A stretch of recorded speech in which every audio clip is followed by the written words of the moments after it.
Ka-curious, panoorin pa natin ang video na ito. Basically, I agree do sa sinabi ni Brother Dwayne, no, na interpretation niya ng Exodus chapter 20 verse 4, which is kayo, tinatawag na usually ng mga Protestants or Evangelicals na 2 CV, yung pag may second commandment violation.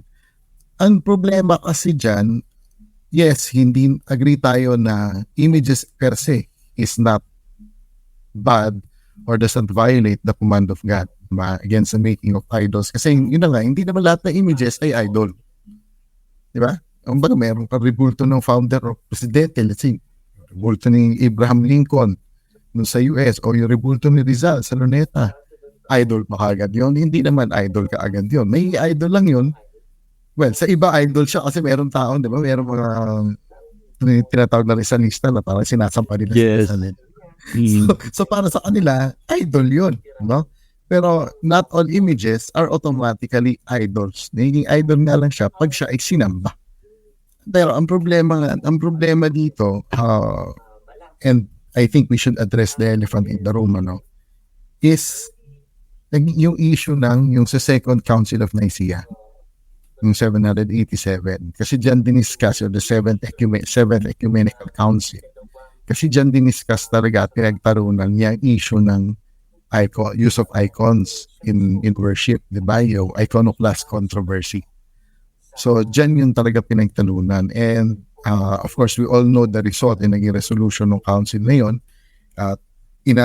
There was an anathema sa lahat ng mga hindi nag-agree na na ayaw gumamit ng idols. And let me quote yung book ni The Acts of the Second Council of Nicaea, edited by Richard Price. Sabi doon, in-quote yung isa sa mga, a certain portion ng canons of Second Council of Nicaea. Sabi nga, to those who apply to the sacred images the sayings in divine scripture against idols, anathema. To those who do not kiss the holy and venerable images, anathema. To those who call the sacred images idols, anathema. To those who say Christians had recourse to the images as gods, anathema. To those who knowingly communicate with those who insult and dishonor the sacred images, anathema. So, mahaba pa yan. Marami pang anathema dyan. Pero those are just sampling nung naging resolution ng Second Council of Nicaea. And the thing is, even after that council, hindi naman nag-die down yung controversy. Marami pa rin hindi nag-disagree. And we have to remember na unlike other councils, previous ecumenical councils, talagang matindi yung division dito sa iconoclast controversy during the Second Council of Nicaea. Dahil kung titignan natin ang history, even before that, hindi talaga, maraming Christians talaga, even from the early church fathers, I can mention some, talagang against use of images. Yung iba nga sa kanila, sobre talagang absolute ban on images. So before I continue there, ano ba yung anathema? Kasi banggit ako ng anathema. Yes. Ibig sabihin ng anathema. So, yung anathema, ayon din sa book ni Richard Price, an anathema is a terrible thing. Kasi it drives its victims far from God and expels them from the kingdom of heaven, carrying them off into outer darkness. So, maaaring sa araw na ito, sa today, iba yung understanding natin ng anathema. Pero nung araw, ang understanding talaga nila dyan is utter condemnation. Condemn. Pag sinabi, anathema ka, ibig sabihin, impyerno ka. You are condemned. So, hindi siya basta-basta lang na to be taken lightly. Matindi yung pag sinabing anathema ka or anathematize ka. So, imagine, talagang dati, pag daw hindi mo hinalikan yung holy and venerable images, anathema. Kumbaga hindi lang nila basta binigay yung choice sa tao na, okay, you may or may not use images in worship. Pero talagang parang anong lumalabas doon, pinipwersa nila lahat ng Kristiyano na gumamit ng images. So, yun yung naging issue noon na even during the Second Council of Nicaea in 787. But even before that, marami talaga sinasabi na sabi nga ng mga early church fathers, no, ito, may I quote, the fathers of Nicaea too would have found this whole debate bizarre. Their concern was not to argue the veneration of images went back to the beginning their concern was not to argue that the veneration of images went back to the beginning, rather than end of the 7th century, but that it had the support of the Greek church fathers of the 4th and 5th centuries and went back to them, to the apostles themselves. Ang sinasabi kasi ng mga proponents ng images during the Second Council of Nicaea is matagal lang gumagamit ng images yan ng time pa ng apostles, but there are evidence shown that actually that's not true. Ang lumabas lang ang use ng paglaganap ng use ng sacred images is around the 5th and 6th centuries lang. Talaga siya nung, but prior to that, very limited at halos what din talaga. Kasi have to remember, no, the apostles were Jews, di ba? Mga Hudyo sila eh. So, yung paggamit ng images sa kanila is whether correctly or incorrectly, no, sa interpretation ng Exodus chapter 20 verse 4 is they're very careful na ayaw talaga nilang gumamit ng images just to be safe. Sabi nga that the iconoclast claim that reverence toward images did not go back to the golden age of the fathers, still less to the apostles, would be judged by impartial historians today to be simply correct. So yung iconophile, ito yung mga gumagamit ng images. The iconophile view of the history of Christian thought and devotion was virtually a denial of history. Kasi yung long scholarly tradition dating the rise of the icon from relative obscurity to ubiquity to the 6th and 7th centuries pala. Mas matindi pa, 6th and 7th centuries. Yung paglaganap ng use of icons. But prior to that, siyempre, praning yung mga Hudyo eh. Diba? Dahil alam mo naman yata yung experience nila na, diba, nagkaroon sila ng Assyrian exile, Babylonian exile. Diba? Tapos napunta sila sa Persia. Ano ba ang dahilan ng lahat ng mga exile na yun? Bakit ba sila pinarusahan ng Diyos ng ganong kalupit? Dahil sa idolatry, di ba? And yan ang laging sinasabi ng mga prophets nung araw, ni Isaiah, ni Jeremiah, na sobrang parang Israel has hoard after other gods. So dahil doon, nung time ni Jesus, nung time ng apostles, sa Second Temple period, sobrang praning na ng mga Hudyo. So yan naging epekto niyan, yung mga Pharisees, Sadducees, sobrang legalistic sila. Diba? Dahil bakit sila naging sobrang legalistic? Kasi nga, sobrang praning nila na ayaw nilang maulit yung nangyari sa kanila nung araw ng Babylonian exile. So, yun ang context ng apostles na mga Hudyo. So, medyo pagdating sa mga use of images, medyo naging praning na rin sila doon. Na just to be safe, it's better na iwasan. And lastly, if I may go to the story of, kasi mababanggit, I'm sure, marami nagbabanggit na Catholic apologies. But si God mismo nag-utos na gumawa ng images din sa tabernacle, di ba? Meron mga cherub. Tapos sa Ark of the Covenant, may cherubim doon na graven image na ginto pa nga. But we have to remember first that the Israelites ever worship or bow down to those images. Hindi naman nila pinagtarikan ng kandila, yung mga yon. And pati yung bronze serpent nga pala, yung bronze serpent, di ba, na kasi nung tinuklaw ng ahas yung mga Israelita para gumaling sila, sabi, tignan yung bronze serpent na ginawa ni Moses para sila ay gumaling. Again, there's nothing wrong with images per se. But later on, during the time of, King Hezekiah ba yun? Yung type na yun.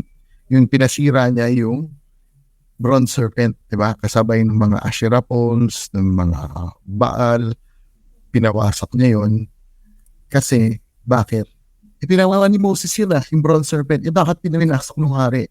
Kasi, nangyari, they were already offering food, they were already worshiping the bronze serpent. Naging idol na. So, yun yung danger nun eh. And I think,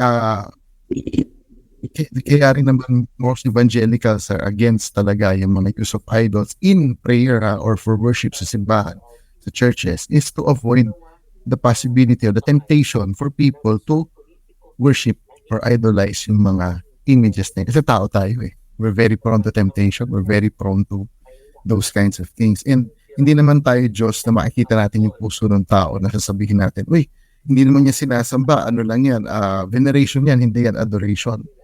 we cannot see what's in the heart of a person eh. Di ba? We cannot really see kung or distinguish kung veneration ba yung ginagawa niya or adoration ba yan. Ano ba yan? Dulia, hyperdulia ba yan? Latria ba yan? Hindi naman natin na-distinguish yun. Only God knows. At kahit yung tao mismo, baka siya mismo hindi na niya alam na, uy, medyo pagsamba ng latria na pala yung ginagawa ko. Diba? So, yun. And when it comes to uses din in the New Testament, medyo wala rin distinction yung usage ng adoration and veneration eh. So diba yung tanda na, if you remember in Acts, yung mga tao nung sinamba nila si Paul, saka si Silas, diba, pinulit nila yung damit nila, bakit ako kami sinasamba, tao lang din kami, kaya ninyo. Actually, yung ginamit nun is usually translated veneration. Correct mo na lang ako, Brother Edwin, mas magaling sa biblical languages kasi sa akin. Diba, yung proskuneo tsaka yung latria, wala siya talaga sa use sa New Testament, wala masyadong difference eh. They don't distinguish yung use ng proskuneo at latria. Yun. And so yung distinction na yan, ngayon, ginagamit na iba yung latria, iba yung veneration, iba yung adoration, it's a more recent distinction which is not found in the New Testament. Yung sinabi niya na tungkol sa bronze serpent doon sa Numbers chapter 21 verse 8 na nagutos ang Diyos na magpagawa ng bronze serpent. Ibig sabihin, hindi talaga kinukondina ng Diyos ang lahat ng images. So nagka-problema lang doon sa 2 Kings chapter 18 verse 4 kasi nga itinuturing na ng mga tao na Diyos-Diyosan yung bronze serpent. Kaya nga yan ang paninindigan natin ng mga Catholics kapag sinamba mo na talaga o tinuring mo na parang Diyos yung larawan, rebulto o ano mga gawa ng kamay, yun ay magiging idolatry. And then yung isa pang maganda sa sinabi ni Attorney, yung hindi mo alam kung ano talaga yung nasa puso ng tao, nasa isip niya habang ginagawa niya o kahit nakaluhod siya dyan, no? Kaya nga delikado yung humatol tayo sa kapwa. Kaya binabalaan tayo doon ng Panginoong Hesus sa Matthew chapter 7 verse 1. Okay? Now, puntahan ko yung Exodus chapter 20 verse 4. Para maintindihan natin yung Exodus chapter 20 verse 4, ay kadalasan kasi ito yung pinaka-paboritong gamitin again sa Catholic Church. Ginagawang proof text, no? Para kung ako ang tatanungin, parang number 1 yata ito kung sa lahat ng ginagamit o paborito na gamitin again sa Catholic Church. Ngayon, may intindihan natin ito. Unang-una, tingnan natin yung balikan natin yung original text, yung context, hindi lang yung literary pati yung historical context nito. And then tingnan din natin yung mga view na mga scholars, hindi naman sa side ng Catholic Church kasi baka sabihin ng iba bias tayo. Tingnan natin yung kung ano ang view ng mga Protestant biblical scholars. So, unang-una balikan ko yung sa original text. Well, yung Old Testament kasi na isulat sa Hebrew, no?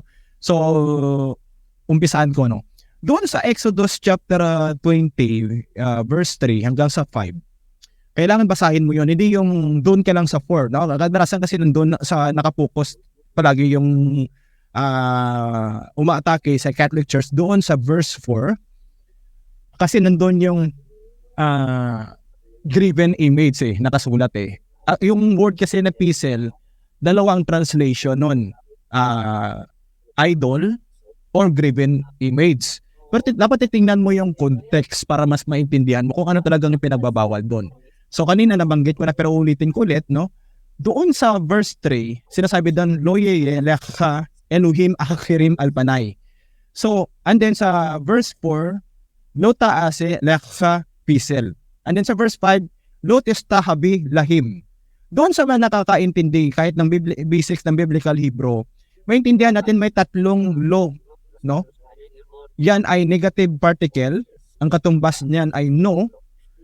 So maintindihan natin na doon pa lang sa verse 3, may tinutukoy na ibang mga Diyos. And then andito sa verse 4, nagbabawal ang Diyos na gumawa ng Diyos-Diyosan, and then sa verse 5, huwag mong sasambahin. Kung ako ang tatanungin, ang pinakasimpleng mensahe ng Diyos ay huwag kang gagawa ng imahen o larawan ng ibang mga Diyos para ito'y sambahin. Now, puntahan natin yung Septuagint na translation ng Hebrew, no, sa Greek. Ang nakasulat doon sa verse 4 ay hopoieses si auto idolon.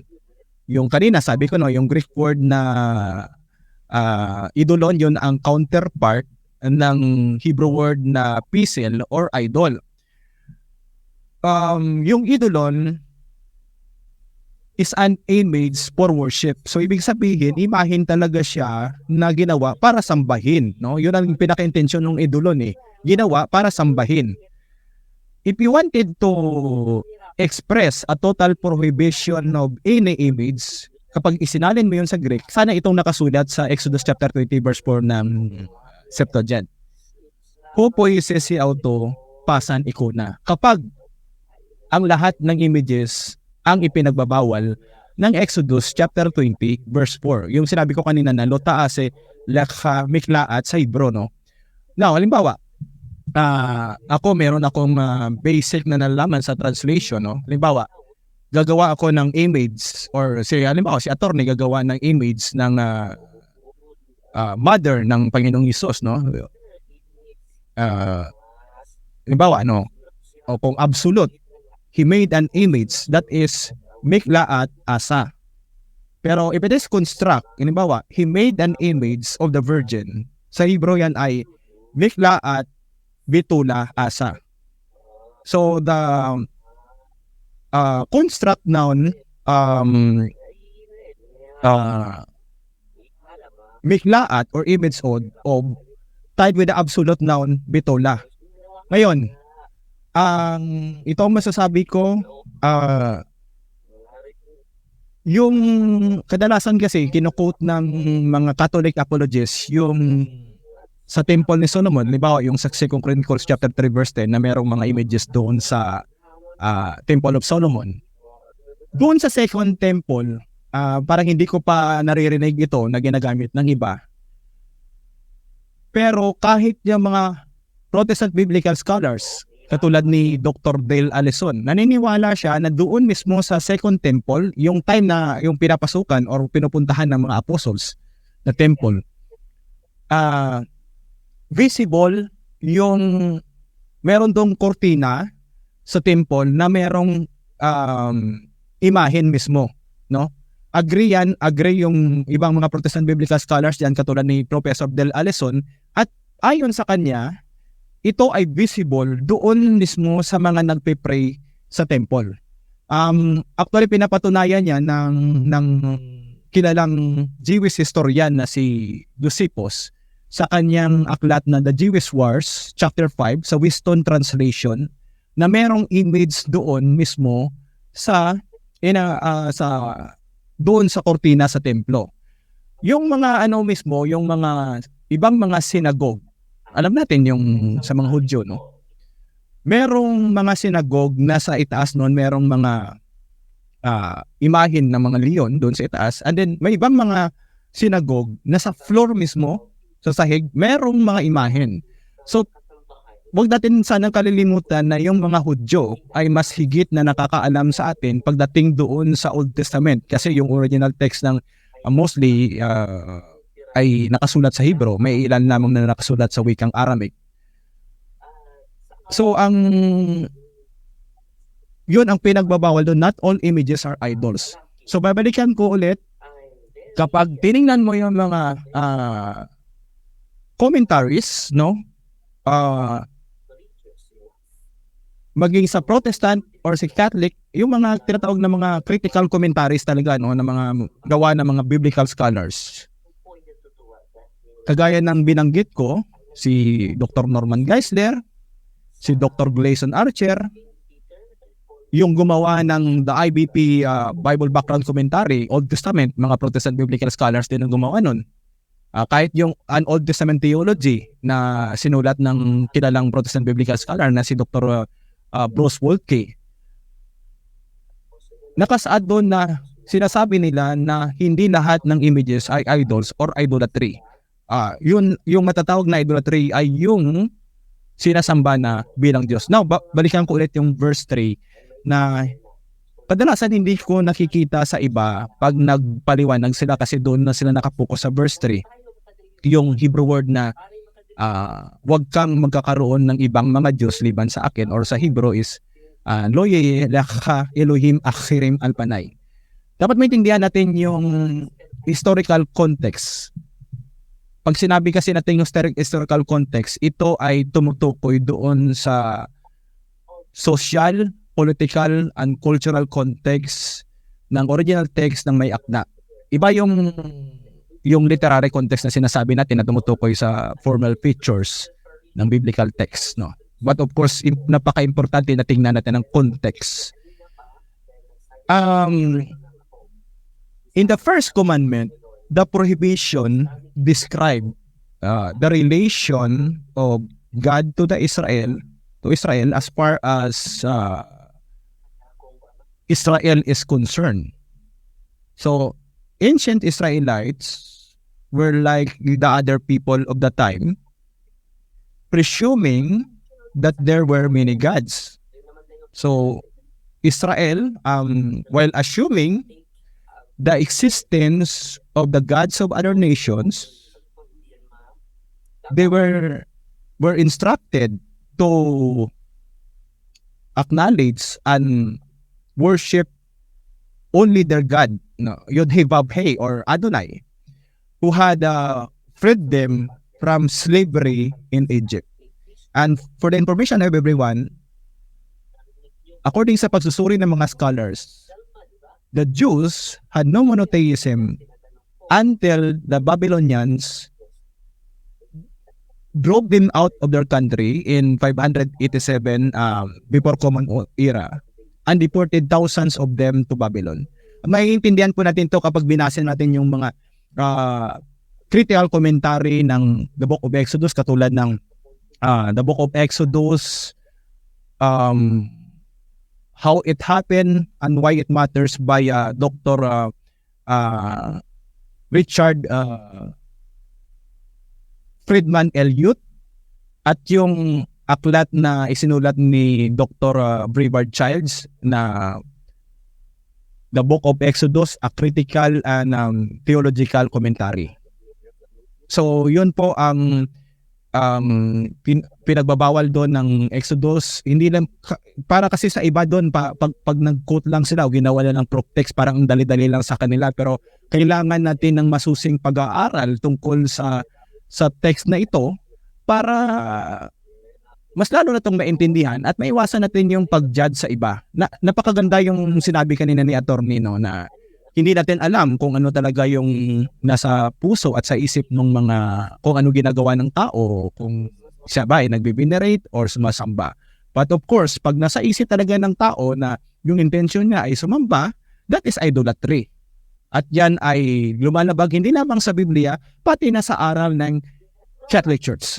So ayan po mga Keyers, sanay kapupulatan po natin ito ng aral, at kung nagustuhan nyo po ito, just like and share, ibahagi po natin sa mga kakilala po natin, and please don't forget to follow and subscribe po ng ating YouTube channel, Mr. Curious Catholic. Muli po, this is Mr. Curious Catholic, kasama po ninyo sa pagtatanggol ng ating simbahan. Pro Deo et Ecclesia. Sa Diyos po ang lahat ng kapurian.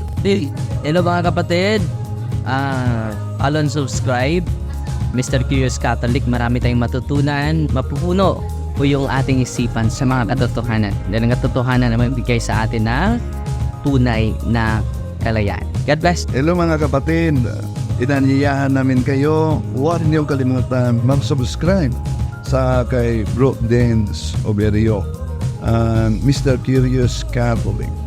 Marami kayong matutunan sa pamamagitan ng pagsubaybay niyan sa pagsagot sa pananampalataya na inaatake ng ating mga kapatid sa iba. Yung pananampalataya, and they are not only attacking the teachings of the Catholic Church, but proselytizing the good numbers of the Catholic. At sa pamamagitan sa pagsunutin niyo itong Mr. Curious Catholic Facebook page and YouTube channel, dami ninyong matutunan. Isabuhay natin ang ating matutunan. Pro Deo et Ecclesia.